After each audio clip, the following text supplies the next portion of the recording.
which is always it's a little scarier. It is. Like it makes you actually second guess going live. It's like when you're on a roller coaster, and you like it goes and you get all the way to the top and it stops.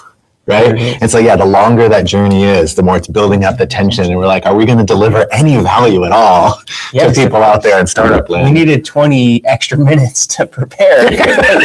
That's how good today's office hours are going to be. We had to take extra time to prepare for them. So, but in all seriousness, thank you guys so much for waiting. For those of you who did, and those of you who are here live, thank you. We love you guys here. If you've got a question, anything startup related, from idea to product market fit, fundraising, traction, team, whatever's on your mind, drop that into the chat. LinkedIn, it's down below. On YouTube, it's off to the side. So throw that in there and we'll do it. We do have some questions that were submitted in advance. I'm vamping a little bit while I pull them up. My apologies, but I believe that there are 3 of them. Nice.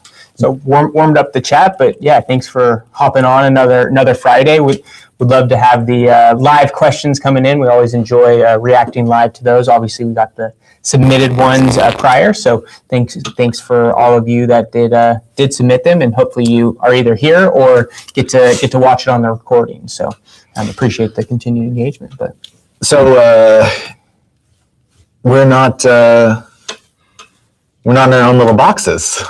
Oh, this is a box we've been in. Are we just pretending right now? So we just have a Zoom background that kind of just connects together. Exactly. Here, where are we, Cameron? Where am I? We're here in the Carlson Center. So we're back here. We had an awesome session with one of our Traction Lab founders working on some cool things, and excited to come to you live together. We always feel like we have better energy when we're in the same space versus from Zoom to Zoom. But excited to hop in and see how we can support some founders that submitted questions prior, and those of you online now, ask away.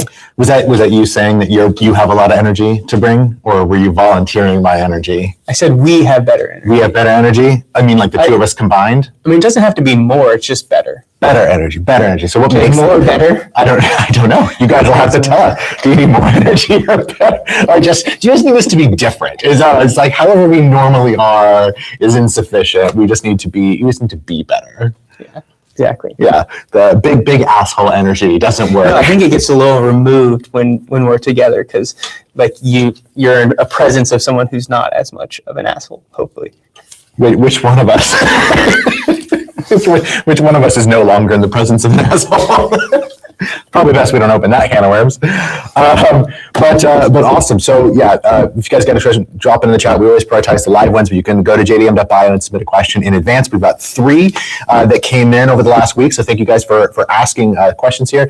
We're reacting to them in real time. We have not read through them in advance. So if somebody's in here trolling us, it's only a matter of time before somebody trolls us with their question. But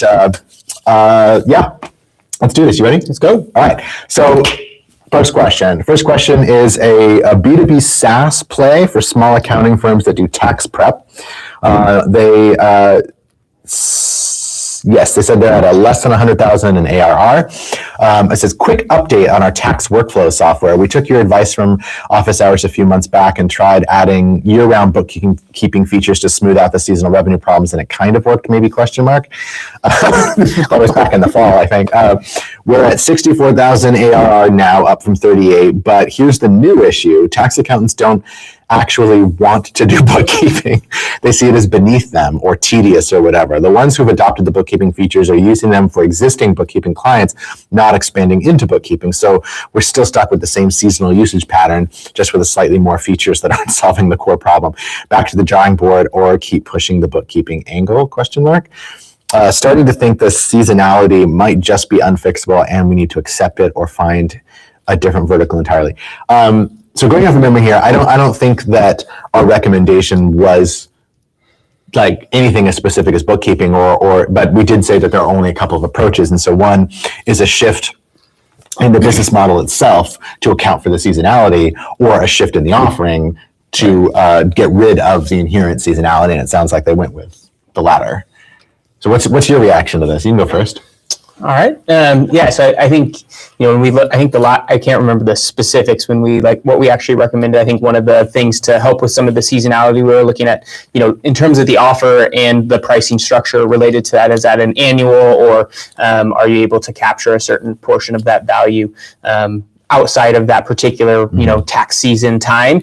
But, I think, again, we're always trying to go back to the evidence that you have and how you're going to be making decisions based on that. And so there's kind of some, we recognize there's sometimes vibes and things, but as much as we can base that on validation or evidence is key. And there's this one line in there, they see it beneath them or tedious or whatever. And so I think, a component of how is that actually manifested, and is that through conversations with them, or is that kind of an interpretation of them not continuing to go down the path? And so if we have some rigor on actually experimenting and having conversations with them, then, it might push you to then go look in a different angle, or if this is just your interpretation broadly without having those conversations, I see that decision to go somewhere else as a risk. But I think in terms of the seasonality, that is a challenge. But again, I think maybe looking at different ways, and that could be the offer itself in terms of pricing. But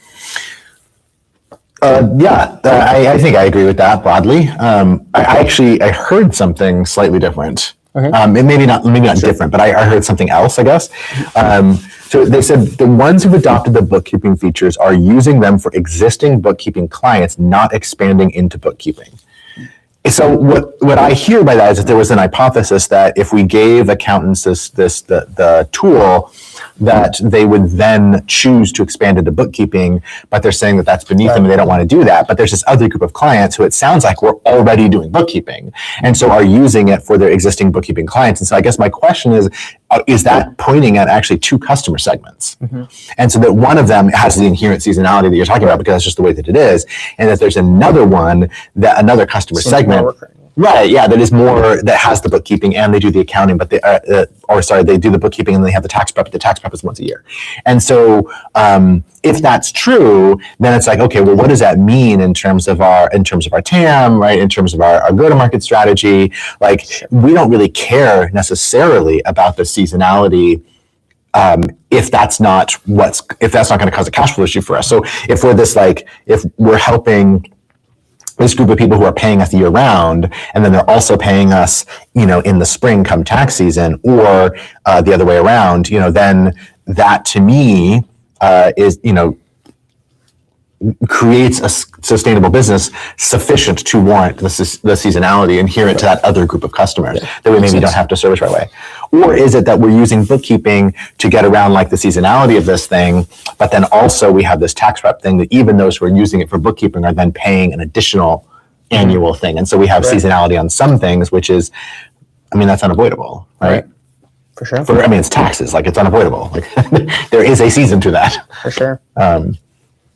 Yeah. I don't have anything else to add. All right, cool. Well, thanks for the follow-up. Love that you asked another question. Not the first time that somebody's followed up, but always good to see somebody in there. And I like that you said that you were a question from before, because otherwise we're usually guessing. I think we've heard this one before. Yeah. You ready for the next one? Let's do it. All right, cool. So we've got another B2B SaaS. They're all B2B SaaS today. I like it. All right, cool. This one's for renewable energy consultants advising businesses on their solar and wind installations. Renewable energy consultants that advise businesses on solar wind installations. Didn't know that was a thing. They're at the idea or pre-product stage. All right, so really shifting there. All right, my background, 8 years in renewable energy consulting. The software what? Red flag. Consultants always red flag, right? Is that how it works? That's I like the industry connection, but the consulting we've seen can be a challenge. It can, and we'll probably get to why in a second. But the software consultants used for project proposals and ROI I read that as software consultants, but it's actually the software that consultants use. The software that consultants use for project proposals and ROI calculations is absolutely terrible. Legacy tools from the 2000s, clunky interfaces, limited customization. I know I could build something better, but every consultant I talk to says, yeah, the software sucks, but I've learned to work around it and switching would disrupt my workflow. They've invested years learning the terrible software and they're hesitant to restart the learning curve. How do you overcome switching costs when people have literally built their careers around bad tools? Is 10x better even enough if it means relearning everything? I like that you've identified that the problem is switching costs, because it is, right? And they've kind of called that out too, right? Switching would disrupt my workflow. I built around this. But I actually think that your question is begging the question. So you said, is 10x better even enough if it means relearning everything? And I think that that's assuming the conclusion that it's 10x better. And because I think the answer to that question is yes, 10x better is usually enough to overcome switching costs. But I mean, all things being equal, right? However, you said like every consultant I talk to says, yeah, the software sucks, but I've learned to work around it and switching would disrupt my workflow. When they say I've learned to work around it and switching would disrupt my workflow, they're also decreasing the pain. Exactly. It's less pain than you think it is. And so you're actually not necessarily you can be 10x better, but they just don't have the pain, in which case you're not really 10x better. You're theoretically 10x better. So that's my thing. I think you might actually be framing this incorrectly around switching costs when it might actually more be about the size of the pain. Yeah, no, I think you nailed it there. I don't have anything super crazy to add. If you were 10x better, that should have enough oomph to get them over the edge to go through those switching costs. So I think it's one key that you've identified what that looks like, and maybe specifically how those switching costs look. So you mentioned like they'd have to relearn everything. And so it seems like maybe this is an end-to-end solution versus like a piece of the overall process. And so that understanding maybe what that time is, and being able to clearly articulate that there's a quick path to that value capture, or the value you're able to create for them, versus it being like, oh, you're going to save time, but that time is really accumulated over a year's worth of, and so like their realization of that value is a long way off, and so that might not tackle their core needs at that moment. So when we think of that as like, if there's a decrease in the pain, but then there's even less urgency around it in the payback period of this for them in terms of their investment in this type of switching costs, as well as the cost overall, might not help them overcome. Yeah, it's a really good point. It's a good perspective on it. So like, let's give them homework. Like, what would you recommend that they actually do? What would they do? Like maybe in Traction Lab parlance, like what's an experiment? Like if they were in the Traction Lab, like what would we want them to do? Like what's the question we want them to answer that we're going to design an experiment around? Is it on the size of the pain? Is it on the cut? Like customer segment definition? I think it's more defining not defining the problem, because I think they understand the problem, but I would say the severity related to it. And then, it seems like there isn't a ton of urgency either, but understanding how they're kind of quantifying that pain, and that would help provide some clarity on what's the base of 10x, right? I don't think we have, you can forecast here's time savings, but how do you only know that based on what that pain point looks like today. And I think they need to gather some more evidence related to what that actually looks like for them. Yeah, so, I completely agree. One other thing that you could do if you want to explore the switching cost itself, I think it would be really helpful to quantify to qualify and quantify what we're talking about with that switching cost. So what does disrupt my workflow mean? And one tool that you can use for that would be what we call a customer journey map, or or user experience journey. And like the basic idea is we are pretend your solution doesn't exist, and so they're using this old clunky terrible software. And what is their start to finish way of solving the problem right now? And this might be you didn't really say necessarily as part of your question, but I'm assuming it's in like creating a quote or something like that. So like, what is the process from, a client comes in or, a lead comes in or whatever the start of that process is to them completing that process and, getting the quote out and doing the whole thing. It's like, or I'm making a lot of assumptions here, but whatever that workflow is, map that out with all of the current, all the current tool that they're using. And then for each of those stages in that sequence, then we want to identify two things. So, or actually three things. So one, what are all the little things involved in that step? And so like, just so we literally understand what the step is. And then the two things that are important for this conversation is one is what are all the pains that are associated with that step? So what part of, you said this software is old and it sucks. Well, in what way? Like, let's figure out what are the parts that are sucky. And then the last thing that you want to learn for each of those steps, which is, the one that a lot of people will miss, is what about that step is good? Because some steps are going to have nothing good about them at all. And some steps are going to be like, yeah, this is terrible, that it generates this, I have to put in all this stuff manually and it's super terrible, but it creates this output, this PDF that I can send to clients, and that's really, really good, right? So if you understand what's working, then when you go to, create your solution to it, you need to make sure that you keep what's working, right? So you can improve on all the things that are broken because those are opportunities, but then you can figure out what, you might want to keep to again, decrease switching costs because you're keeping a lot of things at work. And then the other thing you can do is by understanding their process, you can also understand if you were to overlay a new tool on this, how much does their workflow actually have to change, or can you adopt the old workflow in the new solution? And so what they're learning is not a new workflow, but a new tool. And then that would actually lower the switching costs. But you can't do that unless you really understand that. And maybe with your, this is kind of interesting because you are one of these consultants. And so it sounds like maybe you just designed a completely different workflow. And that actually might be part of the problem that you're having, is that you just designed a different workflow and nobody wants a different workflow, at least not badly enough to switch. Yeah. That's probably that was a little detour for the 5% of people where that would be useful. But question three. Question three, our last question here. So just doing a little prod to the audience. Feel free to throw your questions in the chat. But other than that, this will be our last pre-submitted question. So we'll go from there. Cool. I feel like we're faster in person too. Let's get through the questions faster in person. Last time we were here in person, we also had 3 in-person questions from people who are hanging around the center. It's true. And then we had like 5 questions that we answered. We got to like 8 questions in an hour. It's pretty cool. All right. This is, again, a B2B SaaS for specialty cake bakers doing custom wedding and event cakes. Nice. I like it. They're at the paid pilot What's your stage. favorite cake? My favorite cake? I like cake. I like cake, broadly speaking. I do not like cake that is too dry. I think that's a technical error in a lot of cakes. So I tend to like lighter cakes. Angel and chiffon and those kinds of things are great. So sophisticated. What's your favorite kind of cake? Funfetti cake. Funfetti. Funfetti cake. I mean, I'm not gonna lie, it's good. It's good cake. It's the spectrum.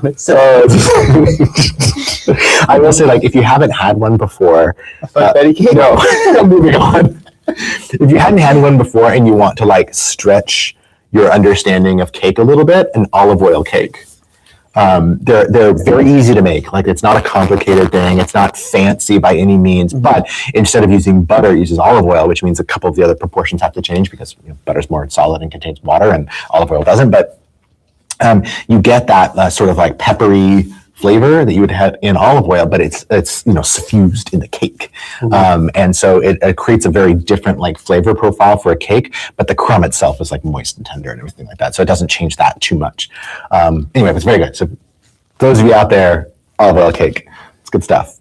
I don't know if it'd be my favorite though. It's a more fun one to talk about. All right. Back to it. Thanks for the detour. Of course. Funfetti cake. Now I know what to make for your birthday. All right. Specialty cake bakers doing custom. Did you and Katie have a funfetti wedding? So there's a story to it. So my mom used to make this dessert called a Houston cake, it's a sheet cake, which for me always seemed like a brownie. So it's basically like a German chocolate cake brownie. Is how like it has like the coconuts and kind of that similar toffee on top. And so that was something I like grew up on, and she was with my brother and like a lot of the moms of the guys, and asked my brother like, "What's your favorite cake?" Thinking or favorite dessert, thinking he was going to say the Houston cake, and he said carrot cake, and so she was like mortified. And then so then we like heard the story, and then she's like, "Well, what's your favorite dessert?" And like, "Our favorite cake." So I didn't get what's your favorite dessert. She said, "What's your favorite cake?" And I said funfetti cake, thinking I didn't think that the Houston cake was a cake. I thought it was a brownie. And so that's how then it morphed to that. And so Katie does make a homemade funfetti cake for my birthday. So that's real. Okay, awesome. So it's a legit thing. Very cool. Because I like white cake, and then you got the sprinkles are fun, and it's totally fun. I'm not a like chocolate person, and so chocolate cakes to me like are more often than not kind of dry. Like chocolate cake is, I think, actually a hard one to make well. So I actually don't usually make, like if I make a cake or a cupcake or something like that, I don't often do chocolate because they're fine. Like, and the one I make is moist. I have a good recipe that I use. I didn't create it, right? Like, but it's a recipe that I acquired that's good. But my grandmother, like your Houston cake reminded me. So she used to make, when we were growing up, and she's been dead a long time, but like she used to make these, this thing that she called it a Congo square. It was basically, think like a chocolate chip cookie made into a cake. And with the texture, so it's underbaked in the middle like a lava cake. Nice. So it's like cookie dough in the middle almost, with like actual chocolate chip cookie that's very soft around the outside, and then like this glaze on top. And it's just the most decadent thing. And I got the recipe from my mom, but nobody's ever been able, including myself, and ever been able to make it like grandma. But it's a chocolate chip cookie cake. There you go. It's amazing. Sounds delicious. It's incredibly rich though. Okay, so startups. So now you guys all know what kind of cake we like. That's why our listeners really tune in for this. We've had our frivolous thought. All right, so quick question. 12 cake artists in paid pilots at $55 per month. That's not nothing either. Order management, design mockups, client communication, all works great. They're happy, but cake baking is really hyper local. A baker in Phoenix and a baker in Nashville are never going to refer each other customers or collaborate on anything. And each city only has maybe 15 to 30 serious custom cake artists max. Our growth strategy was word of mouth within the community, but there is no community, just isolated individual artists in different cities. We're going to have to do localized marketing in like 100 plus cities to grow, which sounds exhausting and expensive. Should we be thinking about this differently? Maybe partner with wedding planners or venues somehow. One baker told me she doesn't even know the other cake artists in her city because they're all competitors. So much for community-driven growth. Well, so it does sound like they know who the other artists are. They just don't want to share their secret with them. That's interesting. One baker told me she doesn't even know the other cake artists in her city because they're all competitors. But like you would know who your competitors are. So that means it's not that she doesn't know them, it's so she doesn't know them. Right. How interesting. That's how I read it. So your community. So basically, your community-driven approach is probably not there, but is there? So that's dead, is what you're saying. Yeah, community. You can move on from that. Take that one off your fundraising strategy. All right, we can come up with our own suggestions, but they did bring two. So they said, should we be thinking about this differently? Maybe partner with wedding planners or venues somehow. What's your initial thought on that? So I mean, I guess part of it is like, how do they usually make these types of decisions or find other solutions? So is it truly from wedding planners making suggestions to them, or venues, or are they like looking for these solutions in other places where maybe they're following? I don't know if there's like a cake baker influencer that they follow or something like that. And so understanding where they go to for these types of solutions, I'm not sure exactly if they would go to a wedding planner or not. That just seems like a disconnected group. And then what's the incentive for the wedding planner to promote that, I guess? Yeah. I'm not immediately dismissing the hypothesis, but I think I agree. It doesn't make a lot of sense to me. I don't know the space, but the decision to purchase software to manage your cake business seems independent from like a wedding planner who hires you to make a cake. Like, I think what I like about that is that they know them, right? And so like that's a thing. But like, is that relationship going to be valuable in that capacity? I'm skeptical of that. It's not a no. Like, I mean, you can convince me. It wouldn't be hard to convince me, but I guess my initial thinking is like, that's not great. We can get into some like other suggestions of how they might approach this from a sales perspective or from a go-to-market perspective. But my bigger picture, my bigger thing is it's $55 a month, and there's only 15 to 30 serious custom cake artists max in each of these cities that you're targeting. And you're not talking about tiny cities. You're saying Phoenix is one of the biggest cities in the world, and Nashville's not super tiny. I think Nashville's about the size of Sacramento. So like, we're just not talking about a very big market. And so this doesn't sound venture backable to me, which is not a problem. That's fine. But then I think we do need to like think about how we grow and scale this just fundamentally differently. And, doing like running ads and localized marketing in a bunch of different cities, I agree that feels expensive and exhausting. Yeah, I'm wondering. I'm kind of going back up to the offer itself. So it has order management, design mock-ups, and client communication. And I wonder if there's across this like efficiency and whatever value you're creating. So say in terms of order management, like this really is streamlined that process. And so are there partners in that have benefited from their effectiveness in using the tool that might be a referral partner, where other people that order from them, they might make that recommendation as well. And so, so I guess coming back to challenge myself on the wedding planners, like if they have better client communication, maybe that is something that they refer to other people, so they streamline that pain point for them. So that's just one idea, but you have to contextualize it to like where that value is coming and what problem you're solving related to kind of those three offers that you have out there. Totally. Yeah. I don't really think I have too much else to say. I know that's not super helpful. I guess one thing that we could do is kind of point you toward, and I think I have an article, I don't remember if it's next week or the week after, going out on our Substack on growth, on channel hacking. But I've talked about it before. I'll try to remember to put a link in the show notes. Otherwise, just hit me up and I'll find you the link to where we've written about it before. But channel hacking is this basic like 3-step approach you can use to try to find the channels that, the most efficient channels for going after customers.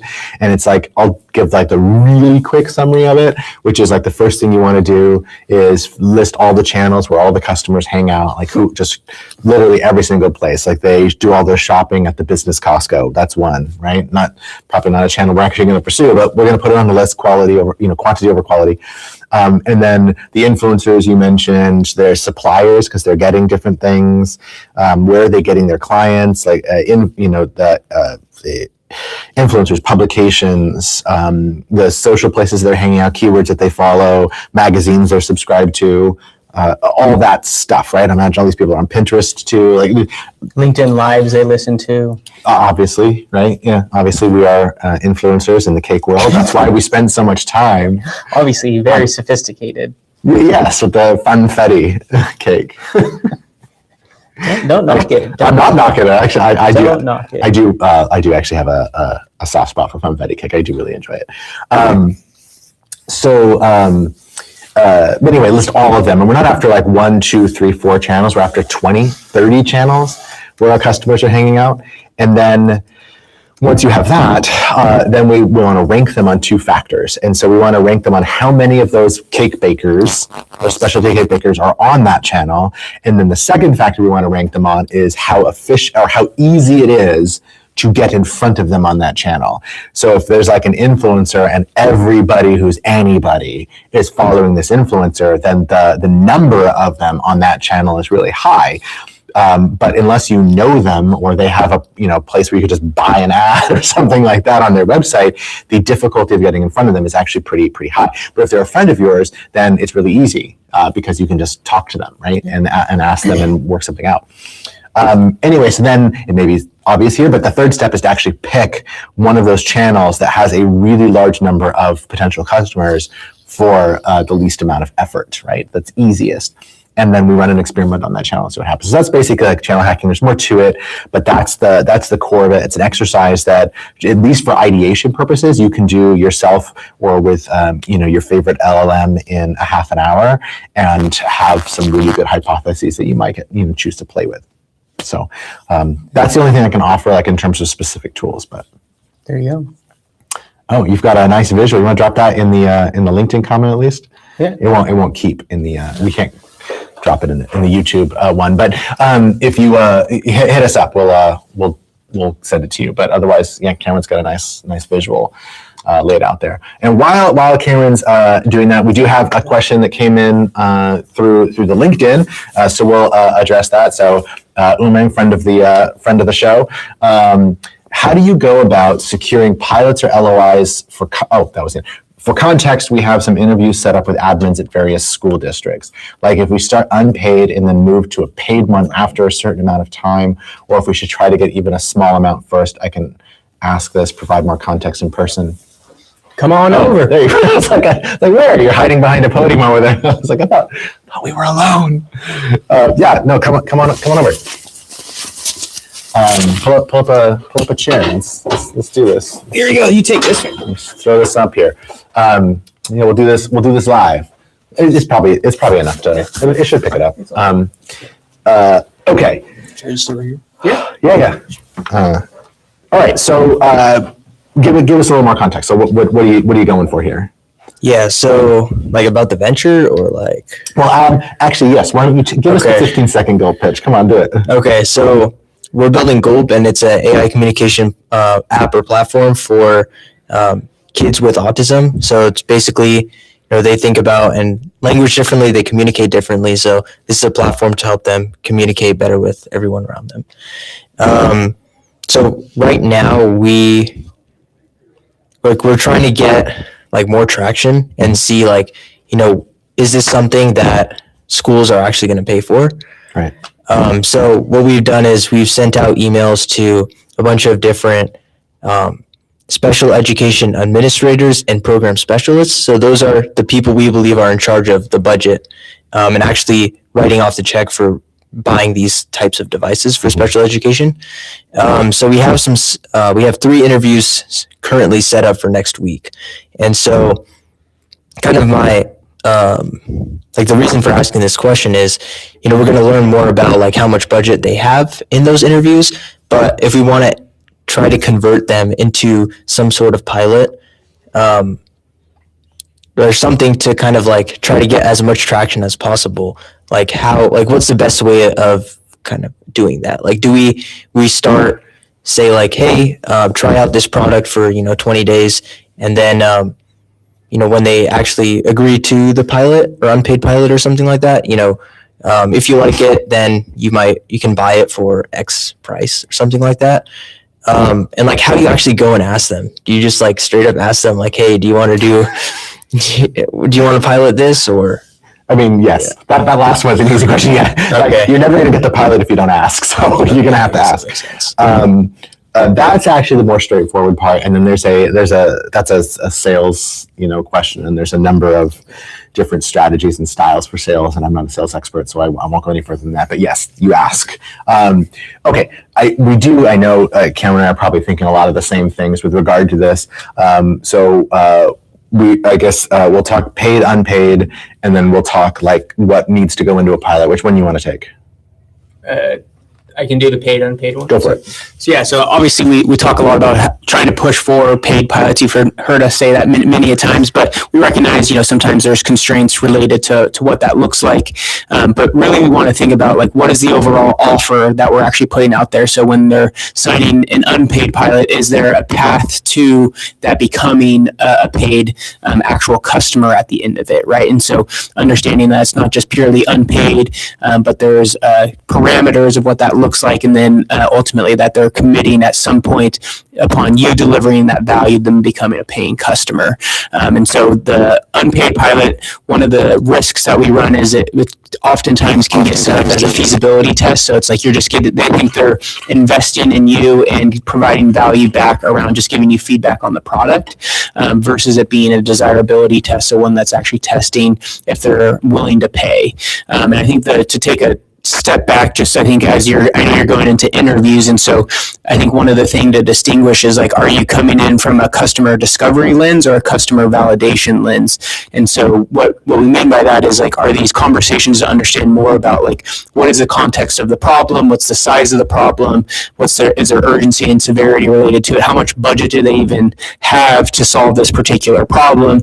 Or is it in the validation page or space where we're actually determining if there's willingness to pay? And if we've teed it up as a discovery conversation and we come in as a validation conversation, not likely to land, and then you didn't get the insights that you were hoping to learn.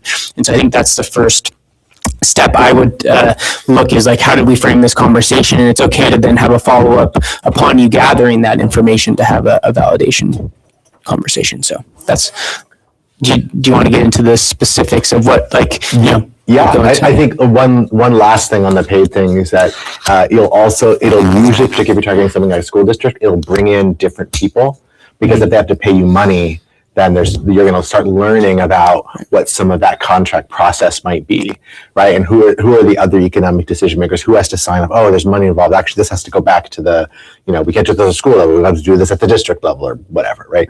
So I think that can be a benefit too. All right, so the key when doing a pilot is to make sure that you have really well-defined parameters. So the opposite of that would be like, hey, why don't you guys try this out and see if you like it, and we'll circle back, right? So basically, you gave them a free trial. Right, that was all we did in an open-ended free trial with no definition of success, which means we don't really know if they're even an interested customer, and we don't know what they're trying to evaluate, and we don't know when we're going to follow up, and we don't know what success looks like if we do follow up, because there's just no definition around it. So you want to do the opposite of that, which is to put all those parameters about it. So there's a few parameters that are important. One is time. So we're going to do a 1 month pilot. I have no idea what the right length of time is for Gulp. Yeah. That's up to you guys. And I know you guys have some SLPs on staff. So what is it going to take for a district to actually do a fair evaluation? Mm-hmm. But that's one. What's the amount of time that we're going to choose to revisit? The second thing is what success looks like.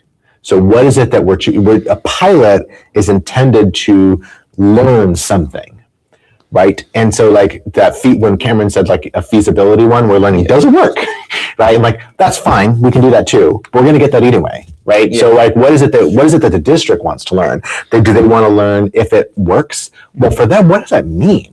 Are they looking for an outcome with students? Are they looking for something that the teachers are reporting back or SLPs are reporting back? Or is there a specific metric that they're tied back to? What are they looking for? When you want to define that up in advance, because what that's going to tell you is that, okay, we said 30 days. In 30 days, did we do better on that metric? Did we not, right? And then what's the threshold for that? So if it's a numerical measurement, then it's pretty easy. We either hit we can pick a number and did we hit it or not. If it's more soft than that, then there's a little bit more buzz around it, but it's still did we get there? So time, the definition of success, and then next is what happens after. And so this is where it paid or unpaid, the whole point of the pilot is to get a paid contract, right? Now, a paid pilot is awesome, and if you can get one, you should. But even if you can't, or even if you do, either way, still the idea is after the paid pilot or unpaid pilot, we're going to get a paid contract, right? That's the next logical step. And so then what is the actual definition of that? So it's going to be an annual agreement for this dollar amount across, this many whatevers. And putting that in advance is a mechanism by which you gauge their seriousness. Because if you're putting out, this is for sales, we're going to do this pilot, and if we hit this, you're going to spend this much money over this period of time solving this problem, that's going to cause them to reject you, right? Yeah. And that's good because they were going to reject you either way. So why waste the month pilot? Yeah. right? Let's learn that now instead of a month from now. Yeah. So, and then you also get to learn a lot of things around pricing objections and so forth. And then you can spend the time, it's harder in a month maybe, but like, then you can spend that time actually trying to close the deal. So are there steps you have to go through, approvals that you have to get? You can actually do all of that work while the pilot's happening because everyone understands that's when it's going to happen if we hit this benchmark. Got it. Did I miss anything on there? No. Thank Cool. you. Thank you. I think that answered my question. And like the biggest thing is like what you talked about with the customer discovery interview versus the sales kind of interview. I think like we sent out emails more so as like, we're student researchers trying to learn more about how the procurement cycle works in school districts. So, maybe we could talk about it at the very end of the interview if they ask like, hey, why are you doing the interview? But like, that would probably be most appropriate in like a follow-up email or something like that, or like towards the Well, end. who are they? Like, who are the people we're interviewing? Like special education admins at school districts. Okay, so you are, even though you went under the guise of we want to understand how procurement works, they're actually your customers. Yeah. Like you didn't go to They're the somebody. economic buyer. You didn't go to somebody whose job is, like procurement related, independent of of the context of what Gulp solves. This right? is the person who would purchase it. Who would purchase gold? Got it. Okay, cool. What are your thoughts? I actually think you're more, you've landed more of like the validation type of, I think there could be an ask in there. I think there could be you're gonna have to feel your way probably through that conversation, but I think having some, ask ready, like, oh, we'd be interested in, having a further conversation around an LOI or something. And maybe it's to get that next conversation. If they're not like, oh, this is too early, or we need to see this, then what the next step is. But if you do it in a follow-up, then you're not able to maybe have that conversation and see their reaction. So, I think, come in with the intent to learn about procurement. Like, again, I know you know how to tackle those questions, story-based and open-ended and all of those good things. And then as you get to the end, if there seems to be an opportunity where they see the problem and they've experienced it, that then looking at it from the lens of, we're in the process of, setting up pilots or whatever your specific ask is, and then seeing if there is interest in that next conversation. So that would be my take. What about you, JD? To be honest, I'm not sure. I agree with everything you said, but where my lack of confidence in my answer, is coming in is like, it sounds like you set the conversation up to ask them about procurement. And where we want to end up eventually is penultimately an understanding of whether or not they're our customer.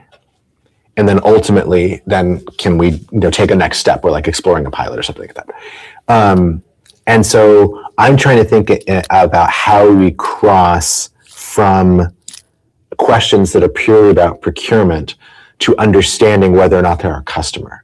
So like the problem that Gulp solves, as opposed to how they theoretically buy a product in the universe of Gulp. Yeah, is there like a way from having the first kind of questions be around, can you tell us about the last time you bought a solution in the AAC device space, or something that's more, related to where they've purchased that and they're like, oh, we haven't actually purchased anything, and understanding is there a need there, and then but coming at it through a procurement lens and who's a part of those decisions and all of those things. So, but I think part of it also could be setting up the context of, you have a team of SLPs and you've done a lot of that work to validate the problem there. And so we're now coming in with the learning of how are these things actually purchased. We know SLPs don't usually have budget discretion, and we've, learned that, the administration is the one that actually purchases. And so we are curious of how that interaction between you and SLPs and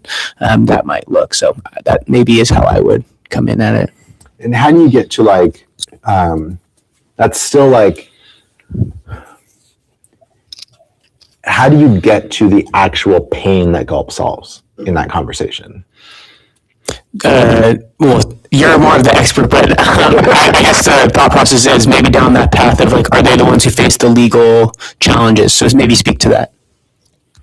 Yeah, so my thought was, so first we drafted some interview questions like last night. So we're talking about, tell us about a time when,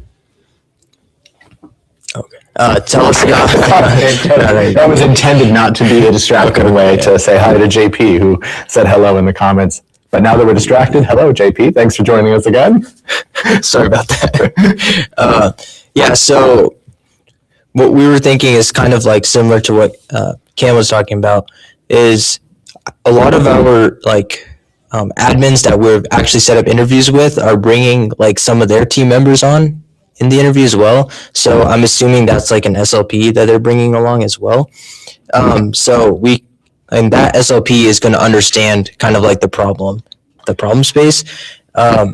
So actually going back to the question is, we think by asking open-ended questions about, hey, are you aware of like this specific group of kids who think about language differently, right? Like starting out, like, do you have that technical expertise in like knowing what the problem is? And then also asking other questions like, is litigation a big problem for you? Like, are parents actually suing you? Like, how many cases do you get like per year? And then kind of asking like those questions, and then at the end we can tie in like, hey, we're actually building Gulp. We solve your litigation issue. We solve this issue of kids not growing and hitting their language goals as well, like IEP goals is what we call it. What's the litigation issue? So basically, if kids aren't meeting like IEP goals, so I forget like the actual individual education plan. That's right. Individualized education plans. So they work with like the speech therapist or SLP, and they create an IEP goal for each kid. Like, here's what he's going to learn, this year. Yeah. If they don't meet that, then a lot of times parents are like, hey, school district, you're not doing your job, right? You're not like teaching the kid properly. And so they actually sue the school district. And a funny thing is, like, on some of the websites that we went to like actually find who the admins were, we saw like, if you have like a legal thing, like send it to this email. So they have like a specialized email just for like, Sure. getting sued and like all that stuff. Okay. All right. So I guess like it feels so disconnected to me that I think it's two conversations, and so I'm wondering, like, then does it make sense to have an intentional transition in the conversation to like switch topics? So like you start with these questions about how procurement happens and how'd you buy these last devices and how did that work, who was involved in the decision, which is all great information, right? And then at some point in there you go, thanks, that was super helpful. While I have you here, I'm curious about.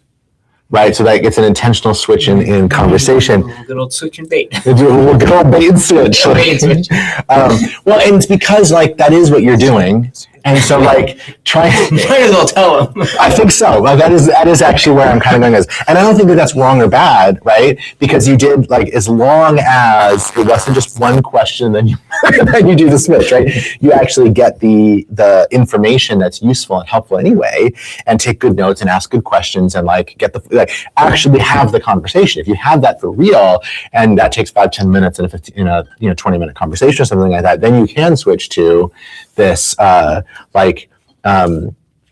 since you guys have expertise in this space, then you can get into a more problem-focused questions about, have they experienced litigation in this, or I don't know what you guys are looking for at like the top of that, like the pyramid of pain there, but like whatever it is, then you can ask about that because you kind of license to, because you switch topics. And then if you're getting expression on that pain, then you can transition to what was like a stereotypical one in customer discovery interviews would be like, that was great. Do you mind blah, blah, blah, blah, blah, blah, blah. Mind if I tell you about what I'm working on? And then you can like transition that is very normal because you started out as discovery and you're ending in sales. And so it's not really bait and switch because you were also qualifying them and getting information, but it's still making a switch. And so you're doing it too. But I feel like I guess where my hesitation is coming from is that if you have this conversation, it's so focused on procurement and then you try to jump to a sales thing, it's going to seem weird unless you were solving a procurement problem. Yeah. I mean, I like the frame. okay, that makes sense. Yeah. I say all this with relatively low confidence. But that's what I'm reacting to in this. Is I was just trying to get to a conversation about procurement, to a conversation about buying something. Does that help? Yeah. I think that makes sense. Just for the last bit of context is we're in a program called like I-Corps by the National Science Foundation. So as part of that, we have to do 20 interviews. So I know for them, it's like 90% is focused on just, unbiased, like, is this actually a problem like discovery? And then they're like, if you want, you can bring up their product in the last 10% and last bit of it. So I want to see, maybe if we can, get some pilots that'll help us with traction for pitch competitions and stuff. Totally. And I agree with all of that. And like we have like really strong alignment with what with NSF Core and with H4 and a number of similar programs. So like, I don't object to that at all. But you didn't set up the conversation about the paying. You set up a conversation about procurement. And that was where I was trying to cross that bridge, but it's cool. Awesome. Look forward to hearing how it goes. Yeah. That does bring us to the end of our time here. Flies by. It does. We gotta do maybe obviously this is live, but live in person, office hours, get some more bodies in. We do. Like we never announce when we're going to be here in person. So it's just whoever happens to be here can join us. So maybe we'll set up like a real in-person one coming up soon, and see some of you out there want to come and hang out with us. And otherwise, we only ever do it during like GW. Maybe I'll. Since we got JP here, maybe we can come hang out at your cool space if that's an opportunity. I know you got some cool AI founders and people in that space, so maybe we can come hang out there. Just throwing an option out there, but all good. If not, come. We could do it here. We could do it here.